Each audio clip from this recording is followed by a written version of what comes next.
जय Hind everyone. So welcome to Awakening Classes. So current affairs किसी भी एग्जाम का एक मेजर पोर्शन जो है वो रिप्रेजेंट करता है। इस सीरीज में हम मंथली करंट अफेयर्स को कवर करेंगे। जैसे पहले मैं जुलाई के करंट अफेयर्स लेके आया हूँ, इसी तरह मैं अगस्त के लाऊंगा। देन जुलाई के पीछे वाले मंथ्स भी हैं जो लास्ट 6 मंथ के मैं करंट अफेयर्स कवर करवाने की आपको कोशिश करूंगा। तो आप किसी भी एग्जाम की प्रिपरेशन कर रहे हो ना, ये सीरीज आपके लिए बहुत बेनिफिशियल रहेगी। ऐसे मैंने start junior assistant high court के लिए की थी, बट ये इस तरह की सीरीज में बनाऊंगा। अगर आप केएस का प्रीलिम्स भी दे रहे हो या किसी भी सेंटर एसएससी बैंक एग्जाम की प्रिपरेशन कर रहे हो, ये सब के लिए जो है सीरीज आपके लिए बेनिफिशियल रहेगी। सो बिना टाइम वेस्ट करे स्टार्ट करेंगे इसको। देखो, सबसे पहले जुलाई की बात करेंगे ना। जुलाई के 2 सेशन आएंगे, जुलाई मंथ के करंट अफेयर्स के 2 सेशन। मैं इतना नहीं पढ़ा दूंगा एक ही दिन में ताकि आप रिटेन ना कर पाओ। मैं उतना ही पढ़ाऊंगा जितना आप दिमाग में बिठा पाओगे, बट जितना मैं यहाँ पर पीडीएफ में इंक्लूड किया ना, उसके साथ साथ जो मैं खुद वर्ड्स बोलूंगा, एडिशनल इन्फॉर्मेशन जो दूंगा, वो भी आप नोटबुक में ऐड कर लेना, क्योंकि उससे भी एग्जाम में क्वेश्चन पूछे जा सकते हैं। सो बिना टाइम वेस्ट करे स्टार्ट करते हैं अपनी कन्वर्सेशन को। सबसे पहला जो करंट अफेयर है आज का वो है एसडीजी इंडिया इंडेक्स जो है 2023-24 का रिलीज हुआ। सबसे पहले एसडीजी क्या है? Sustainable development goals. ठीक है, यूनाइटेड नेशन द्वारा एक सस्टेनेबल डेवलपमेंट गोल सेट किए गए 2015 में, 2030 तक, जिन्हें हमें अचीव करना है। हमारे 17 सस्टेनेबल डेवलपमेंट गोल्स हैं। कितने गोल्स हैं? 17 गोल्स। जैसे आपने सुना है ना, नो पॉवर्टी होना चाहिए, जीरो हंगर होना चाहिए, health, good health and wellbeing होना चाहिए। तो ये सब चीज़ें ऐसे 17 हमने गोल्स सिलेक्ट करे हुए हैं जिनको हमने अचीव करना है 2030 तक। ये यूनाइटेड नेशन के एजेंडा में। अब इंडिया में उसको मेजर करने के लिए क्या हम कहाँ तक पहुंचे, इंडिया ने किस उस गोल्स को अचीव करने में कितनी प्रोग्रेस करी है, उसके लिए एक इंडेक्स आता है जिसका नाम है sustainable development goal India index. ठीक है, ये कौन निकालता है? सबसे पहली बात ये याद रखो, ये कौन निकालता है? ये निकालती है नीति आयोग। ठीक है, नीति आयोग को क्या है? ये इंडिया का थिंक टैंक है। ठीक है, पॉलिसी बनाता है। National institute for transforming India, पहले जो प्लानिंग कमीशन हुआ था उसको रिप्लेस करके नीति आयोग आया था। ठीक है, जब मोदी गवर्नमेंट आई थी। ठीक है, अब एसडीजी कितने हैं? पहले तो ये याद करो, सस्टेनेबल डेवलपमेंट गोल हमारे कितने हैं? 17 है। और कितने इंडिकेटर्स यूज होते हैं? 113 इंडिकेटर्स हम यूज करते हैं इन 17 एसडीजी गोल्स के अकॉर्डिंग। ठीक है, कब तक अचीव करने हैं? 2030 तक। अब इसके जो ये आया है, इसमें इंडिया का स्कोर कितना है? आपने जो सबसे पहले याद रखना है, इंडिया का एसडीजी स्कोर आया इस बार 71। कितना स्कोर आया? 71। 2020-21 का जो था उसमें कितना था? 66। मतलब हम कितने बढ़ गए हैं? 5 यूनिट हम इंक्रीज किया हमने अपने स्कोर में। ये पॉइंट आप याद कर लेना। आप याद करोगे इंडिया का एसडीजी स्कोर कितना है? 71। कौन रिलीज करता है? SDG India index NITI Aayog release करती है। और इस बार की टॉप परफॉर्मर स्टेट कौन सी रही है? केरला और उत्तराखंड रही है। कौन सी स्टेट्स रही हैं? केरला एंड उत्तराखंड, जिनका स्कोर कितना था? 79। कितना स्कोर था? 79। ठीक है, ओवरऑल इंडिया का कितना है? 71। केरला और उत्तराखंड का टॉप है कितना है? 79। और सबसे कम परफॉर्मेंस किसकी रही है? बिहार की रही है। बिहार का कितना रहा है? 57 पॉइंट। ये सारे फैक्ट्स आपको याद करने। कितने फैक्ट्स दिखाए मैंने आपको? यही बताया। एसडीजी इंडिया इंडेक्स कौन निकालता है? नीति आयोग। इंडिया का कितना स्कोर है? 71। टॉप कौन रहा? केरला उत्तराखंड 79 पे, और लोवेस्ट रही है बिहार 57 में। ठीक है, ये आ गया इसका जो मेन करंट पोर्शन था। बट इसके साथ एक और चीज़ एग्जाम में पूछी गई है, बहुत बार एग्जाम में आई है। वो ये चीज़ एग्जाम में आई है कि जो ये एसडीजी इंडेक्स निकालते हैं ना, इसमें हम स्टेट और यूटीज को 4 कैटेगरीज में डिवाइड कर देते हैं। कितनी कैटेगरीज में डिवाइड कर देते हैं? 4 कैटेगरी। कौन सी कैटेगरीज में? ध्यान से सुना। एक होते हैं on the basis of their score, हम इनको 4 कैटेगरी में डिवाइड। एक हो गया एस्पिरेंट, सेकंड इज परफॉर्मर जो परफॉर्म करिए, परफॉर्मर। उसके बाद फ्रंट रनर, जो आगे चल रही है, फ्रंट रनर। और उसके बाद आ जाती है अचीवर। अचीवर वो जिसके 100 पॉइंट्स हैं। ठीक है, तो कोई भी इंडिया की ऐसी स्टेट नहीं है जो 100 पॉइंट पे, क्योंकि आपको पता आपका टॉपर ही कितना जा रहा है? 79 पॉइंट्स। ठीक है, अचीवर वो जिसके 100 पॉइंट होंगे। उसके बाद फ्रंट रनर वो होंगे जिनकी स्कोर जो है 65 से लेकर 99 के बीच में। इसका मतलब जो आपका केरला उत्तराखंड किस में आती है? फ्रंट रनर में। परफॉर्मर वो हैं जिनका स्कोर जो है 50 से लेकर 64 तक है। और एस्पिरेंट वो हैं जिनका 0 से लेकर 14। अब देखो बिहार का कितना है? 50। इसका मतलब एस्पिरेंट में कोई भी इंडिया की स्टेट नहीं है। जो सबसे कम वाली स्टेट भी है ना, वो भी किस में आती है? परफॉर्मर में आती है। तो सबसे कम वाली स्टेट परफॉर्मर में आती है, और सबसे ज़्यादा वाली स्टेट कहाँ पर आती है? फ्रंट रनर में। और अचीवर इंडिया में कोई भी ऐसी स्टेट यूटी नहीं है जिसने इसको अचीव कर लिया। आई होप अब आपको एसडीजी, इसमें 4 पार्ट्स होते हैं, aspirant, performer, front runner, achiever. All दो ये करंट का पार्ट नहीं है, बट ये पीछे एग्जाम्स में पूछा गया, इसलिए मैंने आपको पढ़ा दिया। ठीक है, नेक्स्ट देखो, ये सबसे इंपॉर्टेंट पॉइंट है जो आपको याद रखना है। एक तो जुडिशरी के साथ लिंक भी है और ऐसे भी आपको पता होना चाहिए। देखो, सबसे इंपॉर्टेंट पॉइंट कि हमने नए हमारे क्रिमिनल लॉज आए। ठीक है, हमारे पहले जो क्रिमिनल लॉज थे उनको हमने रिप्लेस करा है, उनकी जगह नए लॉज आए हैं। सबसे पहली बात जो आईपीसी था ना, इंडियन पीनल कोड। ठीक है, इंडियन पीनल कोड, उसको हमने किसके साथ रिप्लेस करा है? इसका नाम याद करो, भारतीय न्याय संहिता। किसके साथ? भारतीय न्याय संहिता। बिल नहीं रहे हैं आप, तो ये एक्ट बन गए। भारतीय न्याय संहिता के साथ किसको रिप्लेस करा है? इंडियन पीनल कोड को। ठीक है, इंडियन एविडेंस, जो आपके एविडेंसेस वगैरह होते थे उसके रिलेटेड एक्ट होता था इंडियन एविडेंस एक्ट ऑफ 1870। इसको किसने रिप्लेस करा? भारतीय साक्ष्य बिल। किसने रिप्लेस करा? भारतीय साक्ष्य बिल ने, ठीक है।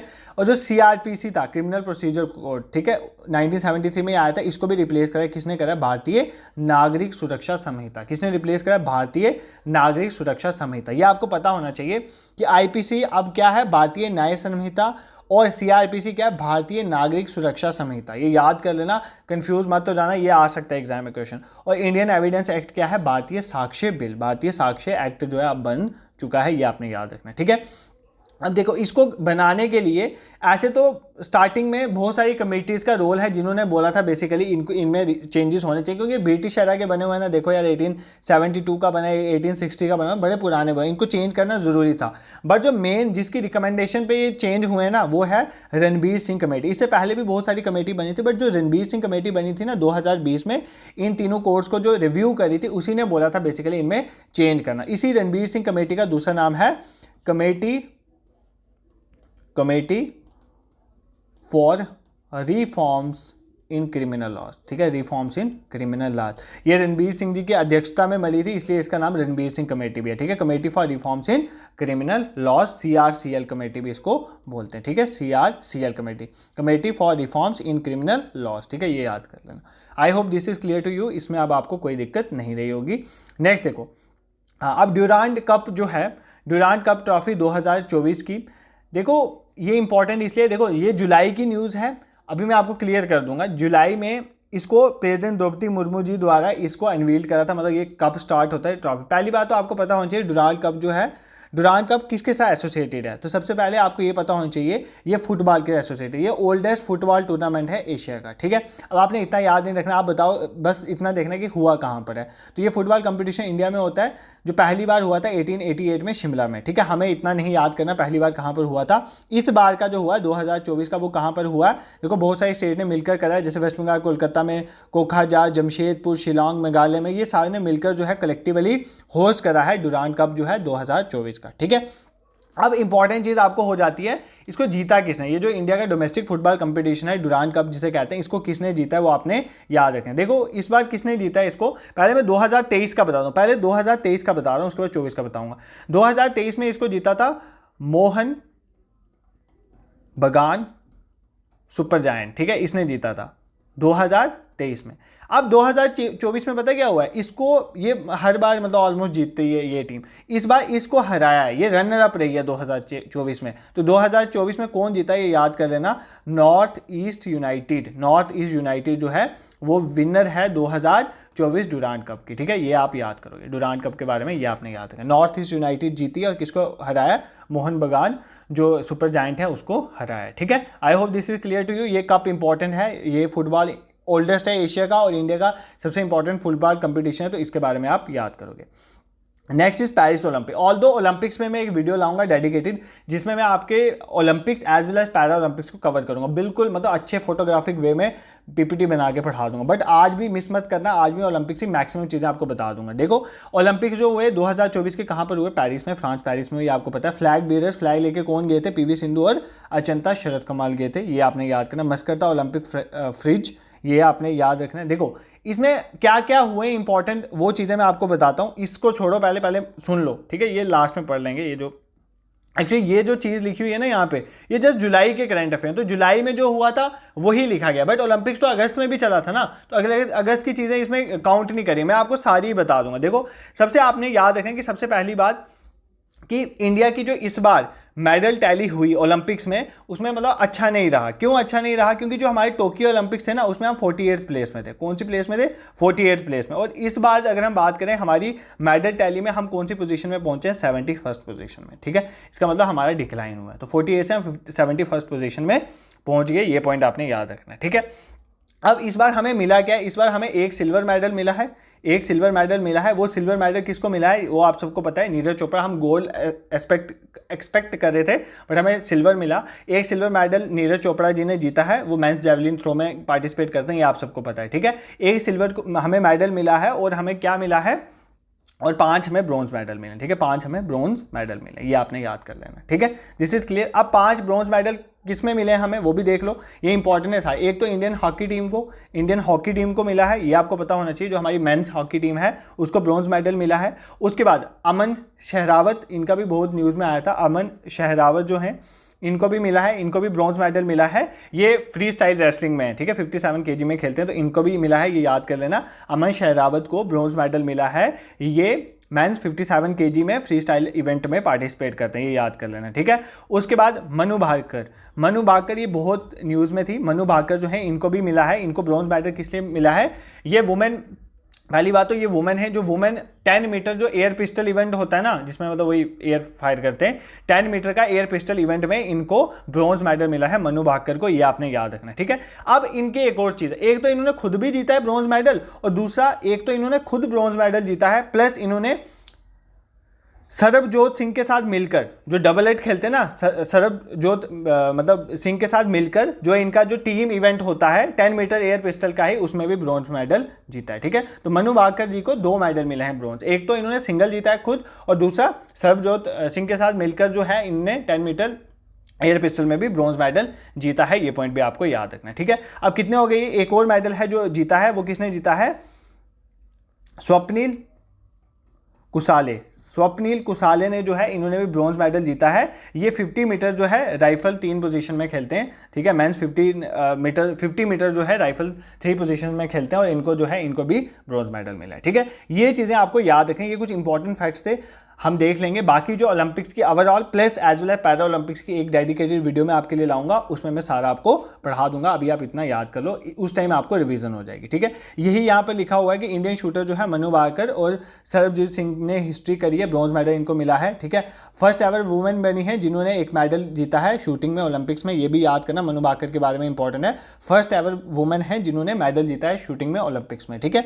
और इंडियन गोलकीपर जो है PR श्रीजीत, देखो ब्रॉन्ज मेडल मिला इंडियन हॉकी टीम को, और इंडियन गोलकीपर ने उसके बाद जो है अपने जो है रिटायरमेंट को अनाउंस कर दिया था, ये पॉइंट भी आप याद कर लोगे। अभी हम देखेंगे हमारे 3 इंपॉर्टेंट क्रिकेटर ने भी जो है वर्ल्ड कप जीतने के बाद क्या कर दी थी, रिटायरमेंट अनाउंस कर दी थी, वो भी हम साथ साथ कवर करेंगे, ठीक है।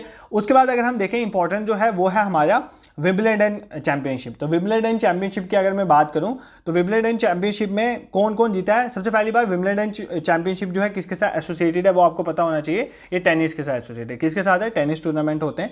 तो टेनिस टूर्नामेंट जो है 2024 का, इसमें कौन जीता है, मैन सिंगल में जीते हैं कार्लोस अल्काराज, ठीक है, कार्लोस अल्काराज जीते हैं, और वुमेन सिंगल्स में कौन जीते हैं, बारबोरा क्रेजकिकोवा, ठीक है। तो ये 2 जीते हैं। बाकी ये नाम अगर आपको नहीं भी याद रहता है आप इसको छोड़ दो, बट ये 2 नाम याद कर रहे हैं, मैन सिंगल्स में कार्लोस अल्कारेज और बारबोरा क्रेजकोवा जो है वुमेन सिंगल्स में ये जीती हैं। बाकी डबल्स वाले आप देख लेना, मिक्स डबल्स में ये जीते हैं, वुमेन डबल्स में ये जीते हैं, और मेंस डबल में ये आप रिवाइज कर लेना, एक आइडिया ले लेना, बट मेन जो है मैन सिंगल वुमेन सिंगल तो आप बिल्कुल ही याद करके जाओगे, इसको बिल्कुल भी स्किप आप नहीं करोगे, ठीक है।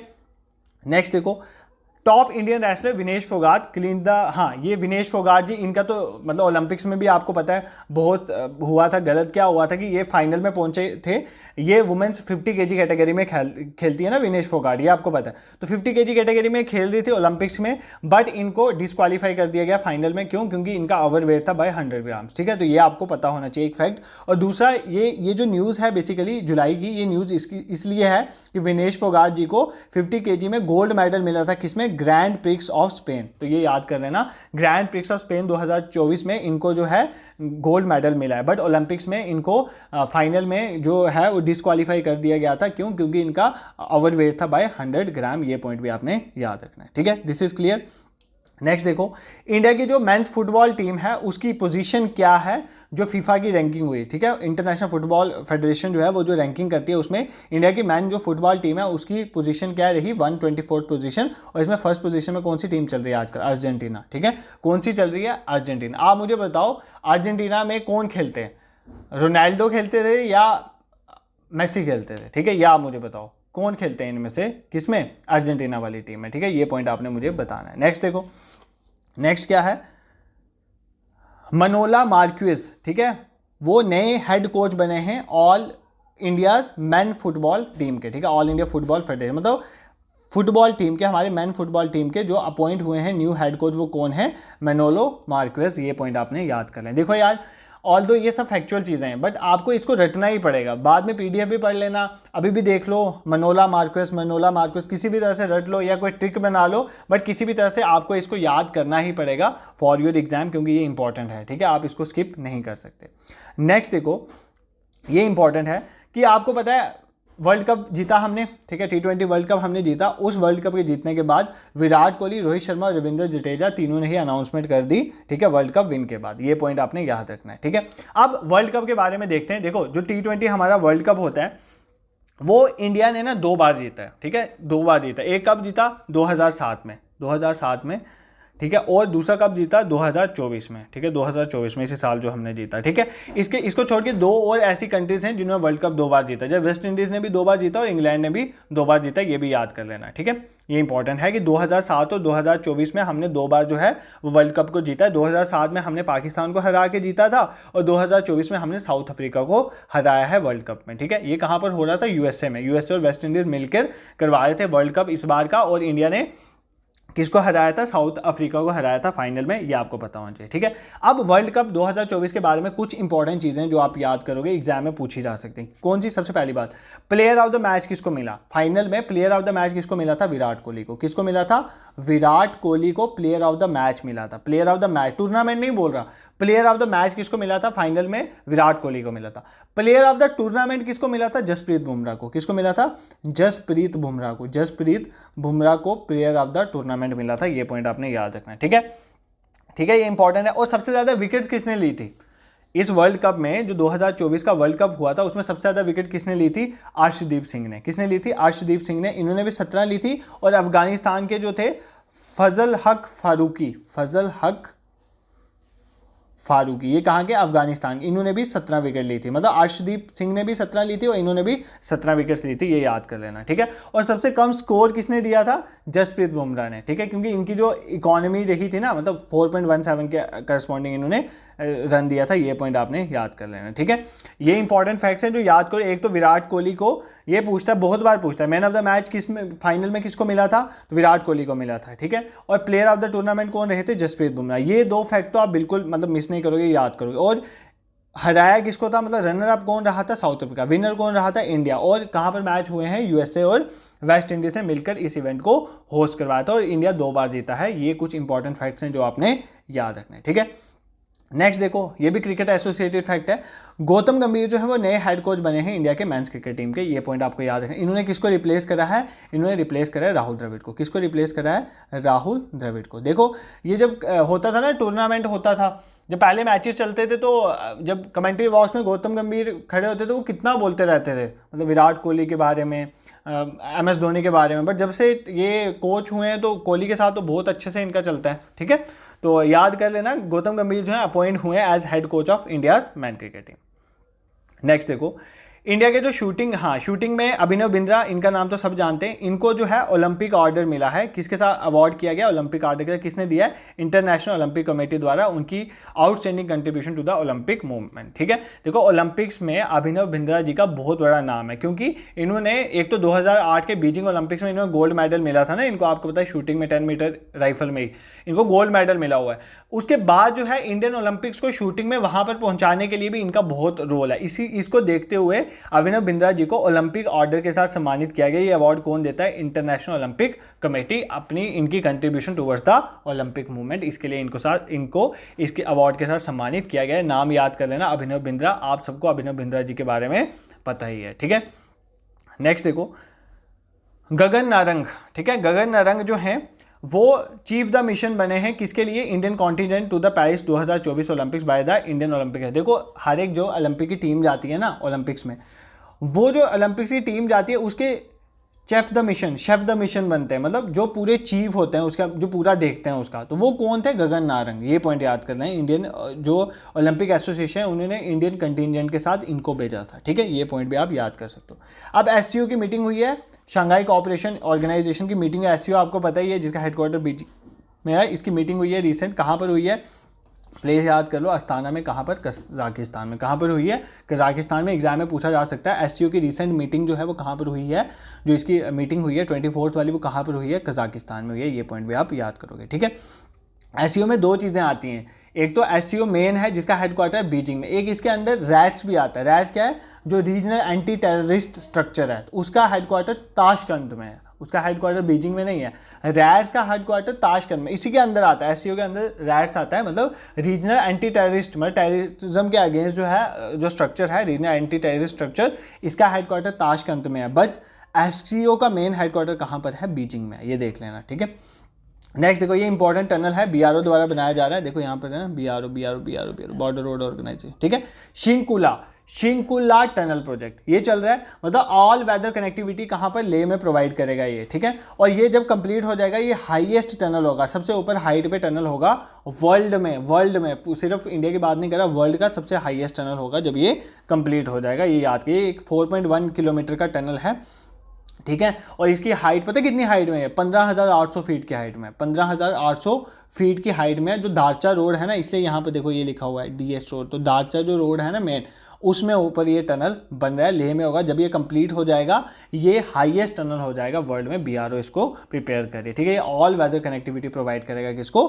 लेह को, रेस्ट ऑफ द वर्ल्ड के साथ और इंडिया के साथ, ठीक है। नेक्स्ट देखो, INS Shivalik reach Pearl Harbor in Hawaii to participate in the Rim of Pacific RIMPAC exercise. देखो यार, सबसे पहली बात आपको ये पता होना चाहिए कि हवाई में जो है इस बार रिमपैक एक्सरसाइज हो है। रिमपैक मतलब रिम ऑफ पैसिफिक एक्सरसाइज, ये वर्ल्ड की सबसे बड़ी नेवल एक्सरसाइज है, वर्ल्ड की लार्जेस्ट नेवल एक्सरसाइज। इसमें बहुत सारी कंट्रीज की नेवीज पार्टिसिपेट करती हैं, यूएस नेवी इसको होस्ट करवाए। तो इंडिया की तरफ से कौन गया? INS शिवालिक की है। कौन गई है? INS शिवालिक। ये फैक्ट याद कर लेना, ठीक है।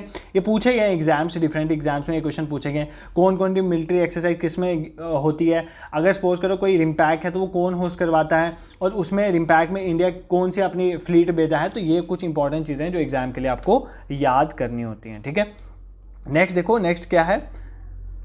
Elisa de Anda Madrazo. ये इतना इंपॉर्टेंट न्यूज़ नहीं है, बट फिर भी देख लेना, मतलब जस्ट कि क्या पता एग्जाम में पूछा जा सके। मतलब कंट्री याद कर लो, मैक्सिको प्रेसिडेंसी मिली है FATF के, financial action task force, FATF के लिए इनको मिली है। और कितने देर के लिए मिली है? 2 साल के लिए मिलती है। FATF G7 समिट के तहत 1989 में बनता है, इंडिया भी इसका पार्ट है। ये देखता है बेसिकली अगर कोई कंट्री मनी लॉन्ड्रिंग या टेररिज्म को सपोर्ट करिए तो उसको ब्लैक लिस्ट, ग्रे लिस्ट में डाल दिया जाता है। फिर उसको डिफरेंट जो ऑर्गेनाइजेशन है वो लोन नहीं देती हैं, जैसे वर्ल्ड कौन सी लोन देती है? WTO द्वारा ट्रेड नहीं होने देता है। उसके बाद इंटरनेशनल मॉनिटरी फंड या वर्ल्ड बैंक उसको लोन वगैरह प्रोवाइड नहीं करता। तो ये कौन, इसके प्रेसिडेंट कौन बने हम? Elisa de Anda Madrazo. और कहाँ से बिलोंग करते हैं ये? मैक्सिको। मेड्रेजो मैक्सिको, यहाँ से याद कर लो, मेड्रेजो मैक्सिको। FATF के आप कौन बने हैं? प्रेसिडेंट बने हैं। और किसके पास प्रेसिडेंसी गई है? कोई कंट्री पूछे तो मैक्सिको आप याद करोगे, ठीक है।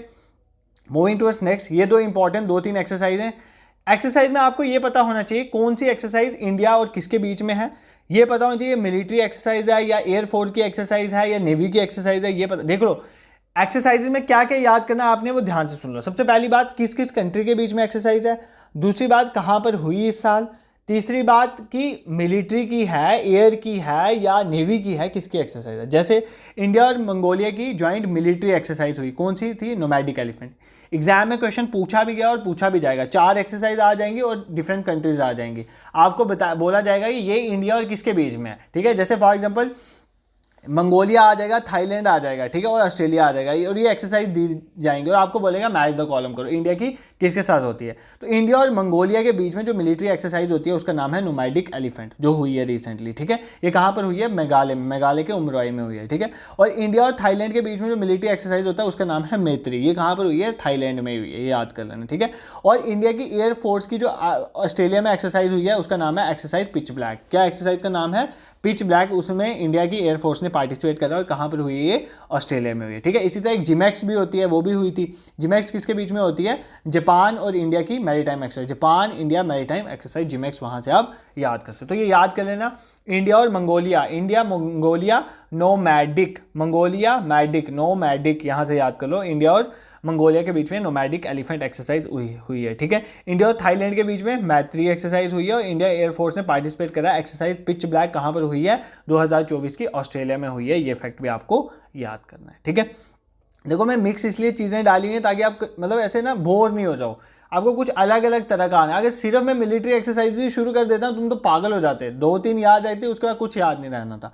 मंथली करंट अफेयर्स का एक बेनिफिट होता है, आप मानो नहीं मानो इस चीज़ का बेनिफिट होता है कि अगर सपोज का मंथली होंगे ना तो हर एक, जैसे साइंस का पोर्शन भी आ रहा है, आप देखो एक्सरसाइजेज भी आ रहे हैं, अवार्ड्स भी आ रहे हैं, सब चीज़ें आ रही है ना, बीच में स्पोर्ट्स भी आ रहे हैं। अगर मैं आपको एक स्पोर्ट ही बताता शुरू हो जाऊँ ना, आपको कभी याद नहीं रहेगा। मिक्स आ रही है ना तो मैं चीज़ें याद रहेंगी, ये चीज़ मेरी याद कर लेना, आपको रिवीजन में भी इससे बहुत हेल्प होगी, ठीक है। अब निर्माण पोर्टल, आप देखो ना क्या क्या नए नए पोर्टल लॉन्च हुए हैं, वो भी देख लेते हैं। निर्माण पोर्टल किसके रिलेटेड है? निर्माण पोर्टल ये आपको बताना, देखो सबसे पहली बात, लॉन्च किया यूनियन मिनिस्टर श्री जी किशन रेड्डी। ये कौन है? ये मिनिस्टर है कोल एंड माइंस का। अब आप बोलोगे इसका काम क्या है? इसका काम है 1,00,000 रुपए देना जो यूपीएससी एस्पिरेंट। अब आप बोलोगे यार मिनिस्टर कोल और माइन का और यूपीएससी एस्पिरेंट को 1,00,000 रुपए, कोई लॉजिक समझ नहीं आया, ठीक है। देखो बेसिकली होता क्या कि जो भी ये मिनिस्ट्रीज होती है ना, कोल मिनिस्ट्री है, तो ये कोयले का काम, अगर सपोज करो किसी डिस्ट्रिक्ट में कोयले का काम कर रहे हैं, तो जो कंपनी वहाँ पे कोयले का काम करी भाई, उसकी कुछ कॉर्पोरेट सोशल रिस्पॉन्सिबिलिटी है ना, कि मतलब लोगों की हेल्प करना। तुम तो कोयला पैदा करे, वहाँ पे इतना पोल्यूशन हो रहा है, तो वो कॉर्पोरेट सोशल रिस्पॉन्सिबिलिटी के तहत मिनिस्ट्रीज को उस डिस्ट्रिक्ट में जहाँ पर कोयला वोयला पैदा हो रहा है, वहाँ पर मतलब इतनी अच्छी सिचुएशन नहीं है, तो वहाँ पर CSR के तहत उनको लोगों की हेल्प करनी पड़ती है। इसीलिए एक निर्माण पोर्टल बनाया। इसमें क्या होगा कि उन डिस्ट्रिक्ट जहाँ पर कोयले की फैक्ट्रीज हैं या वगैरह भी डिस्ट्रिक्ट हैं, उन डिस्ट्रिक्ट में जो बच्चे यूपीएससी का प्रीलिम्स निकालेंगे या फॉरेस्ट सर्विसेज का निकालेंगे या IPS IRS जिसका भी निकालेंगी, अगर यूपीएससी का प्रीलिम्स वो क्वालिफाई कर रही है सिविल सर्विसेज का, उनको मेंस ताकि वो पढ़ पाएँ, उसके लिए क्या करेंगे? उसके लिए 1,00,000 रुपया जो है ये मिनिस्ट्री जो है वो प्रोवाइड करेगी। ये निर्माण पोर्टल, इतना याद कर लेना, कोल माइन मिनिस्ट्री ने दिया है और 1,00,000 रुपये मिलेगा यूपीएससी एस्पिरेंट्स को जो प्रीलिम्स को क्वालिफाई करते हैं, ठीक है। अगर आप भी रहते हो कोई ऐसी डिस्ट्रिक्ट में तो आप भी इसके लिए अप्लाई कर सकते हो। दिस इज क्लियर, इसमें कोई प्रॉब्लम आपको नहीं होगी। नेक्स्ट देखो यूविन पोर्टल। देखो जब आपका कोविड आया था तो तब एक ऐप आई थी कोविन, आप सबको पता होगा। जब कोविड आया था एक ऐप आई थी, कौन सी? कोविन। उसमें आपको पूरा उस वैक्सीन के बारे में पता चल गया था, ये वैक्सीन है, इसमें इतने डोसेज हैं, इतने रह गए वगैरह, पूरा रिकॉर्ड मैनेज था, कितनी वैक्सीन लगी, कितनी रहनी है। अब ये तो था कोविड के लिए कोविन आई थी। अब इंडिया ने सोचा कि यार सभी वैक्सीन का एक ही जगह अगर हमारी ऐप हो, वहीं पे रिकॉर्ड रहे, पूरा रिकॉर्ड मैनेज हो जाएगा, तो उसके लिए एक ऐप पोर्टल बन गया है यूविन पोर्टल, ठीक है। तो यूविन मतलब पूरी वैक्सीन, ठीक है। उसी तरह जैसे कोविन था, इसी तरह यूविन जो है पैन इंडिया में है, और ये क्या है? वैक्सीन मैनेजमेंट प्रोग्राम है, ताकि वैक्सीनेशन रिकॉर्ड रहे, खास करके बच्चों के लिए और प्रेग्नेंट वुमेन के लिए इंडिया में। अभी इसके लिए है, आगे जाके सबके लिए ये हो जाएगा। ये पॉइंट आपको याद रखना है, ठीक है। दिस इज क्लियर, कोई बात नहीं, टेंशन मत लो, एक बार लास्ट में रिवाइज करवा दूंगा थोड़ा थोड़ा ऊपर से, ठीक है। उसके बाद ये याद करो कि महाराष्ट्र में ना 2-3 स्कीमें आई हैं इंपॉर्टेंट। महाराष्ट्र में 2 स्कीमें आई हैं जो आपको याद रखना है। इतना याद नहीं रखना है कि क्या क्या स्कीम है, इन डेप्थ आपको नहीं पूछेगा महाराष्ट्र के बारे में ज़्यादा, बट आपको ये पता होना चाहिए कि स्टेट की स्कीम है। जैसे मुख्यमंत्री माझी लड़की बहन योजना, ठीक है। माझी लड़की बहन योजना अगर पूछे कहाँ की स्कीम है तो महाराष्ट्र की स्कीम है। उनकी women and child development department ने ये स्कीम को लॉन्च करा है, ठीक है। इसमें क्या है कि ये वुमेन को इकोनॉमिक फ्रीडम प्रोवाइड करेगी जो वुमेन 21 से 65 साल की उम्र के बीच में। इसमें क्या होगा? उनको हेल्थ एंड न्यूट्रिशन और उनके जो रोल है फैमिली में, हेल्थ न्यूट्रिशन प्रोवाइड होगा। सबसे इंपॉर्टेंट चीज़ जो एग्जाम में पूछी जा सकती है, इनको 1,500 रुपये डायरेक्ट बेनिफिट ट्रांसफर के थ्रू इन वुमेन के अकाउंट में जाएगा, ठीक है। माझी लड़की बहन योजना के तहत जो महाराष्ट्र की लड़कियां हैं उनके अकाउंट में 1,500 रुपया जाएगा। ये पॉइंट आपको याद रखना है, ठीक है।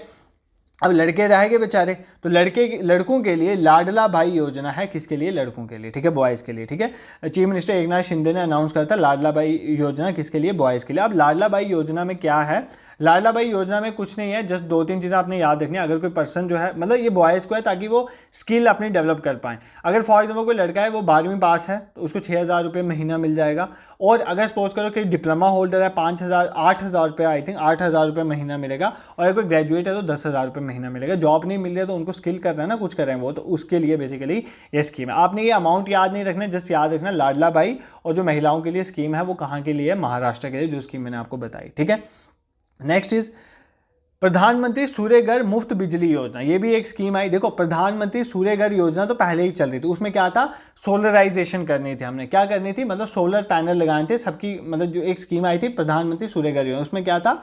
100% सोलराइजेशन करनी थी जितने भी गवर्नमेंट बिल्डिंग्स है 2025। हमने एक टारगेट लिया था कि 2025 तक जितनी भी गवर्नमेंट बिल्डिंग्स है ना उनके ऊपर हम क्या लगाएंगे? सोलर पैनल फिट करेंगे। ये हमारी स्कीम थी।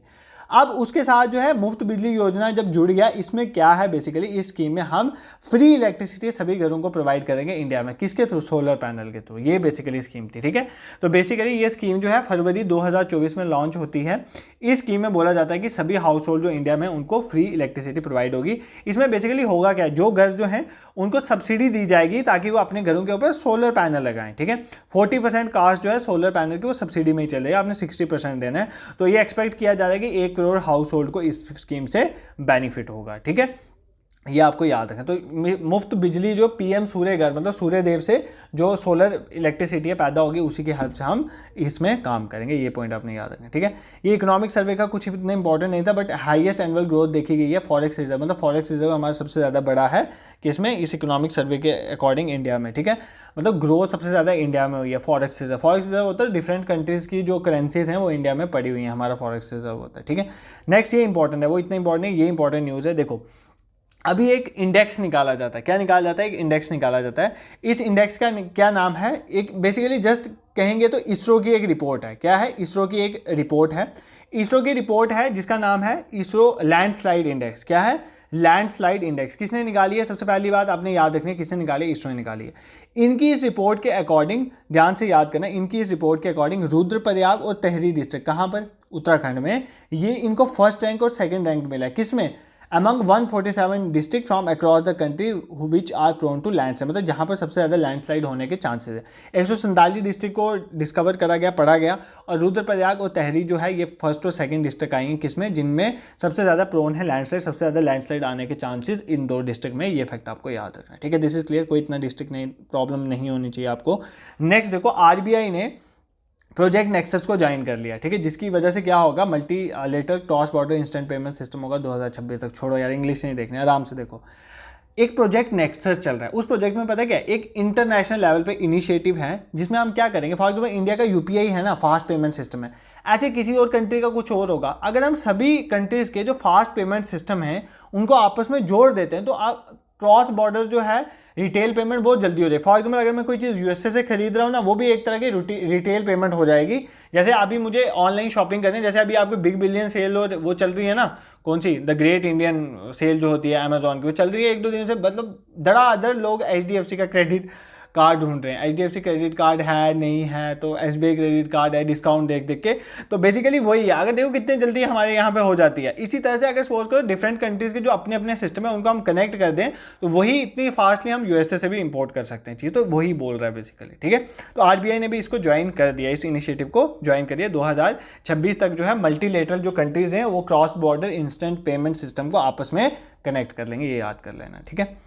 Next important news for JKSSB exams and other Jammu Kashmir based exam like junior assistant, colonel Anshu Jamwal. पहली बात तो ये जम्मू से हैं इसलिए इंपॉर्टेंट हो जाते हैं, जम्मू से बिलोंग करते हैं, राहया विलेज करके, अब मुझे एग्जैक्टली नहीं पता ये कौन सा विलेज है, ठीक है। अगर आप में से कोई बिलोंग करता है तो मुझे बताना, ठीक है, ये कहाँ पर है। राहया विलेज से हैं कर्नल अंशु जम्वाल। ये पहली वुमेन ऑफिसर बनी है जिन्होंने एक एयर डिफेंस रेजिमेंट को क्या करा है, ये उसको लीड कर रही हैं, ये याद कर लेना, ठीक है।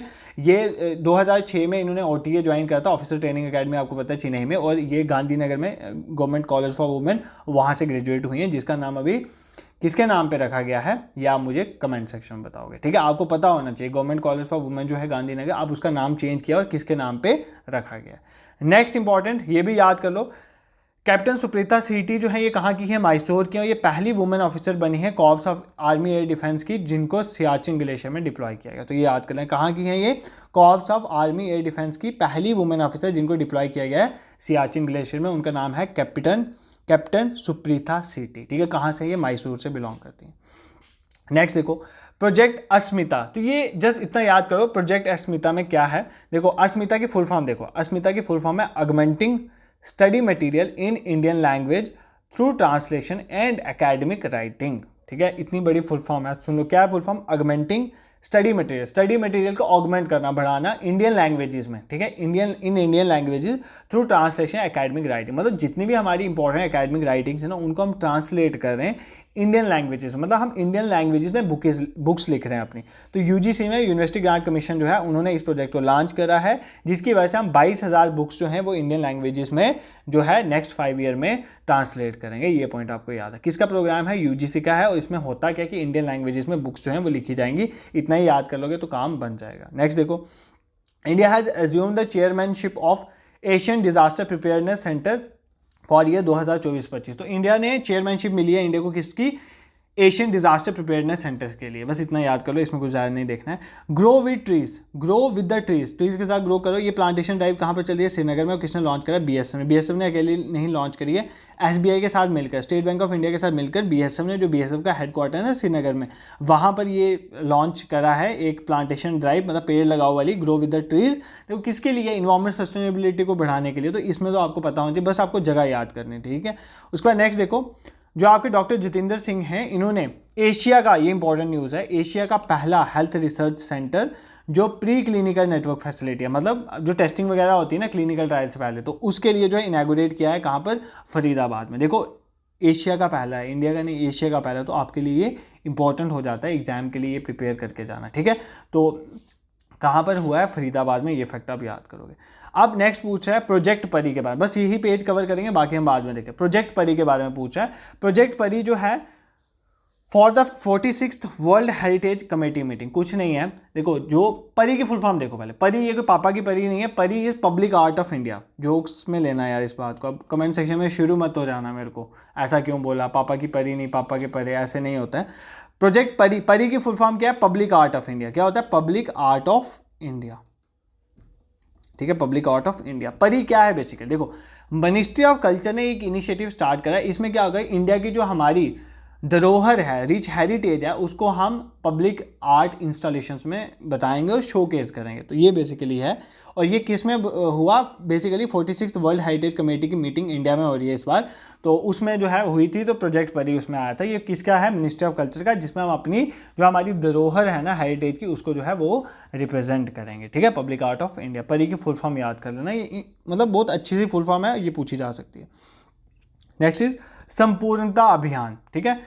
संपूर्णता अभियान सबसे पहली बात किसने लॉन्च करा? ये याद कर लो, नीति आयोग ने। किसने लॉन्च करा? नीति आयोग। सर बहुत कुछ लॉन्च करता है, हाँ नीति आयोग ने लॉन्च करा।